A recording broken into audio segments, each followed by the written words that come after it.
Hello learners, welcome back to my channel E for You, your own stop English learning channel. Today we are going to discuss an important topics, that is detection of errors in English sentences or spotting errors and correction of errors. আজকে কিন্তু আমরা এই video কতগুলো sentence নিয়ে আলোচনা করব। সেই সেন্টেন্সের মধ্যে কোনো না কোনো জায়গাতে এরার্স বা ভুল থাকবে। আমাদের কাজ হচ্ছে সেই জায়গাগুলোকে খুঁজে বের করা, আর তার সঙ্গে সঙ্গে আমি কেন ভুল এবং কোন জায়গাতে সেই এরার্সটা রয়েছে সেটা স্পট করব, খুঁজে বের করব, ডিটেক্ট করব। সঙ্গে সঙ্গে আমি এক্সপ্লেইন করে দেব তোমাদেরকে সহজ সরল বাংলায় যে কেন ভুল রয়েছে এবং কিভাবে ঠিক করব।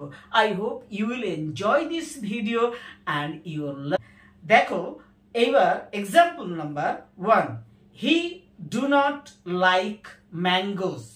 এখন এই যে সেন্টেন্সটা রয়েছে এই সেন্টেন্সটাই কোন জায়গাতে এরার্স রয়েছে, কোন জায়গাতে ভুল রয়েছে। দেখো আমরা দেখতে পাচ্ছি এই ক্ষেত্রে সাবজেক্টটা রয়েছে হি, তো হি জানি third person singular number.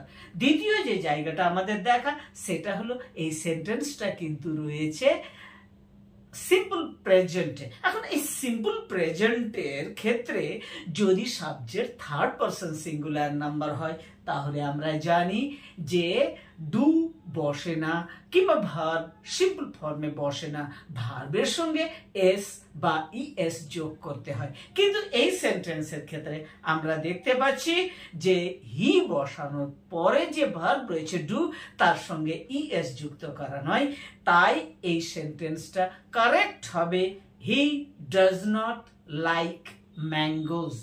Next example, he is living here since 1990। এখন এই যে সেন্টেন্স এই সেন্টেন্সটা আমরা দেখতে পাচ্ছি যে অ্যাকচুয়ালি কন্টিনিউয়াস ফর্মে রয়েছে, কিন্তু এই সেন্টেন্সটা কিন্তু কন্টিনিউয়াস ফর্মে হবে না, পারফেক্ট ফর্মে, পারফেক্ট কন্টিনিউয়াস ফর্মে হবে, অর্থাৎ প্রেজেন্ট পারফেক্ট কন্টিনিউয়াস ফর্মে হবে। কেন? এই ক্ষেত্রে যেহেতু সিন্স 1990 উল্লেখ করা রয়েছে, তাই এই জায়গাতে আমরা এখানে যে ইজ লিভিং অর্থাৎ প্রেজেন্ট কন্টিনিউয়াস ফর্ম ব্যবহার করা হয়েছে তার বদলে আমাদেরকে করতে হবে হ্যাজ বিন লিভিং, অর্থাৎ সেন্টেন্সটা কারেক্ট হবে he has been living here since 1990। Next sentence, he is the best of the two brothers। এখন এই যে সেন্টেন্সটা রয়েছে এই সেন্টেন্সটাতে আমরা দেখতে পাচ্ছি কম্প্যারিজন বিটুইন টু রয়েছে, অর্থাৎ দুই ভাইয়ের মধ্যে তুলনা রয়েছে। এখন এই কম্প্যারিজন বিটুইন টু থাকলে আমরা জানি কম্প্যারিটিভ ডিগ্রি হয়, আর কম্প্যারিটিভ ডিগ্রি হলে আমরা জানি দি বেস্ট শব্দটা হবে না, গুড, বেটার, বেস্ট। অর্থাৎ এই ক্ষেত্রে যে জায়গাতে ভুল রয়েছে সেটা হলো দি বেস্ট, এই সুপারলেটিভ ডিগ্রিটা কিন্তু ব্যবহার করা রয়েছে। অর্থাৎ কারেক্ট সেন্টেন্স হবে he is better of the two brothers. দেখো এই ধরনের video I hope you will find very useful. এই ধরনের ভিডিও তো আমাদের খুব প্রয়োজন হবে, কারণ বিভিন্ন ধরনের যে পরীক্ষাগুলো রয়েছে, be it competitive examination or be it English olympiad, and আমাদের যে ধরনের প্রথমে এখন পরীক্ষাগুলো চলছে এইচএস এর সেই সেমিস্টার সিস্টেম, সেখানেও কিন্তু এই স্পটিং এরার কারেকশন রয়েছে। নেক্সট এক্সাম্পল নিয়ে এবার আমরা আলোচনা করছি, the sceneries of Kashmir are beautiful.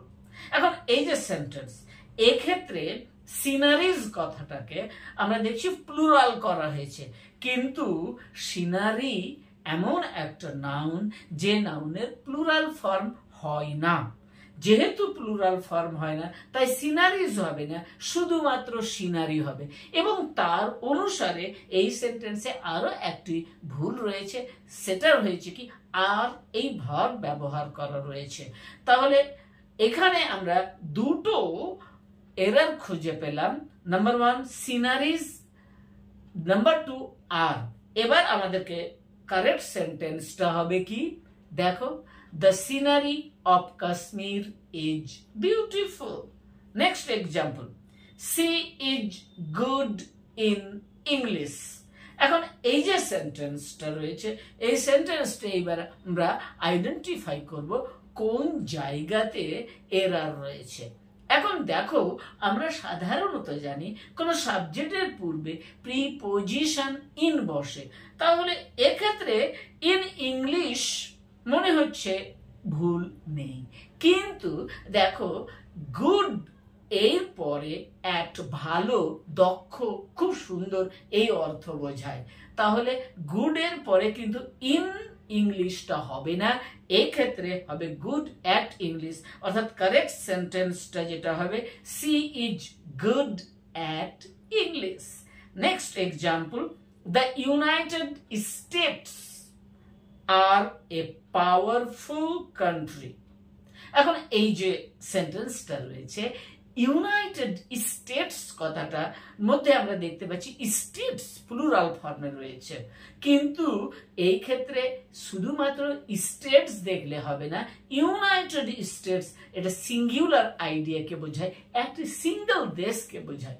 যেহেতু সিঙ্গেল দেশকে বোঝায়, অনেকগুলো রাজ্য নিয়ে ফেডারেল স্ট্রাকচারাল একটা দেশ, তাই এক্ষেত্রে আমরা যে ভার্বটা ব্যবহার করব সেই ভার্বটা প্লুরাল হবে না, অর্থাৎ আর হবে না, তার বদলে বসাতে হবে ইজ।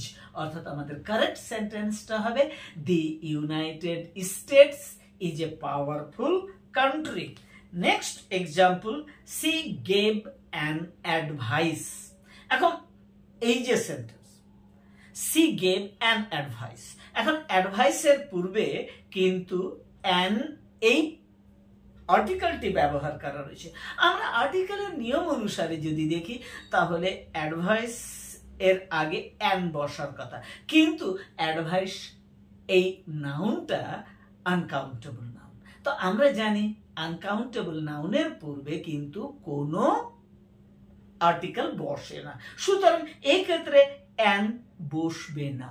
কিন্তু একটা কথা মনে রেখো, দেখো, আনকাউন্টেবল নাউনকে we can make it countable by using article, তার সঙ্গে সঙ্গে একটা ওয়ার্ড এবং অফ ব্যবহার করতে পারে। অর্থাৎ এই ক্ষেত্রে আমরা কি ব্যবহার করতে পারতাম, এ পিস অফ অ্যাডভাইস। অর্থাৎ কারেক্ট সেন্টেন্স হবে, C gave a piece of advice. কি বেশ মজার না? হ্যাঁ, তাহলে এবার আমরা চলে যাচ্ছি নেক্সট এক্সাম্পলে। নেক্সট এক্সাম্পলে যাওয়ার আগে একটা কথা, যদি তোমাদের এই ভিডিওগুলো ভালো লাগে তাহলে অবশ্যই এই চ্যানেলটাকে সাবস্ক্রাইব করো, আর তার সঙ্গে সঙ্গে অবশ্যই don't forget to press notification bell, যাতে করে আমার আপলোড হওয়া ভিডিওটা তোমার কাছে নোটিফিকেশন যায়। আর don't forget to share this video. Next example, neither he or his brother was present. এখন এই যে সেন্টেন্সটা রয়েছে, এই সেন্টেন্সটার মধ্যে কোন জায়গাতে এরর রয়েছে দেখো। একটু যদি আমরা ভালো করে পড়ি সেন্টেন্সটা, তাহলে দেখতে পাবো নাইদার। এখন নাইদারের সঙ্গে কি যুক্ত হয়ে থাকে সব সময়? নাইদার অর থাকে কি না, নাইদারের পরে কি থাকে? নর। নাইদার নর, ইদার অর। কিন্তু এক্ষেত্রে অর শব্দটা ব্যবহার করা রয়েছে, ঠিক এই জায়গাতেই আমাদের কিন্তু এরর রয়েছে। আমাদেরকে তাহলে কারেক্ট ফর্মটা কি হবে? সেটা হলো কি যে নাইদার হি নর his brother was present. Next example, I am hearing a strange noise. এখন এই যে সেন্টেন্সটা, এই সেন্টেন্সে কোন জায়গাতে এরর রয়েছে? দেখো সেন্টেন্সটা যদি আমরা ভালো করে লক্ষ্য করি তাহলে দেখতে পাবো সেন্টেন্সটা কিন্তু প্রেজেন্ট কন্টিনিউয়াস টেন্সে রয়েছে। এখন এই প্রেজেন্ট কন্টিনিউয়াস টেন্সের যে প্রিন্সিপাল ভার্ব সেটাকে দেখবো হিয়ারিং হয়ে রয়েছে কন্টিনিউয়াসের নিয়ম অনুসারে, কিন্তু এই হিয়ার শব্দটা এমন একটা শব্দ হিয়ার যে শব্দের কন্টিনিউয়াস ফর্ম কিন্তু হয় না, যেরকম ভাবে নো ভার্বের কন্টিনিউয়াস ফর্ম হয় না। অর্থাৎ এক্ষেত্রে আমাদেরকে সেন্টেন্সটা হয় সিম্পল প্রেজেন্ট করতে হবে, না হয় সিম্পল পাস্ট করতে হবে। তাহলে এক্ষেত্রে যেহেতু এটা প্রেজেন্ট কন্টিনিউয়াসে আছে, আমরা সিম্পল প্রেজেন্টটা করে নিচ্ছি। I here a strange noise.